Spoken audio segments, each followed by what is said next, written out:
सही एक्टिविटी होगी हमारी बच्चों खाने के आदाब के बारे में। रुको, अस्सलाम वालेकुम भाई, आप क्या खा रहे हैं? खाना खा रहे हैं, अच्छा। तो आपने हाथ धोए? हाथ भी नहीं धोए, दुआ पढ़ी है? दुआ भी नहीं पढ़ी। आप कहाँ से होके आ रहे हैं? बाहर से होके आ रहे हैं। तो आपने क्या किया जरा मुझे बताएं। पैर को हाथ लगाया था, तो मैंने आपको देखा है क्या क्या हुआ है सारा माजरा, तो आपको मैं एंड पे आके बताता हूँ। तो आप ये बताएं, आपने उस गाड़ी के टायर के नीचे क्या चीज आई थी? आवाज आई थी आपको? आई थी ना? नहीं थी ना आई? तो आपने उस टायर की आवाज नहीं सुनी। आपने आवाज सुनी होती तो आप फिर भी नहीं देखते, है ना?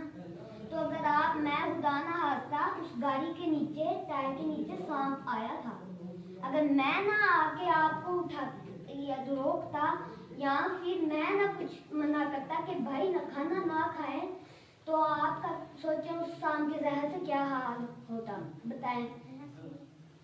खाना खाने के जहर से, ओ सांप के जहर से। तो आपको पता है वैसे भी हमारे हाथ में कितने बैक्टीरिया, हम पता नहीं क्या क्या किन गंदी चीजों को हाथ लगाते हैं, इतने बैक्टीरिया होते हैं। नबी सल्लल्लाहु अलैहि वसल्लम की सुन्नत है, एक तो खाना खाने से पहले दुआ भी पढ़ें, बिस्मिल्लाह भी पढ़ें, इसमें खाने से बरकत आती है।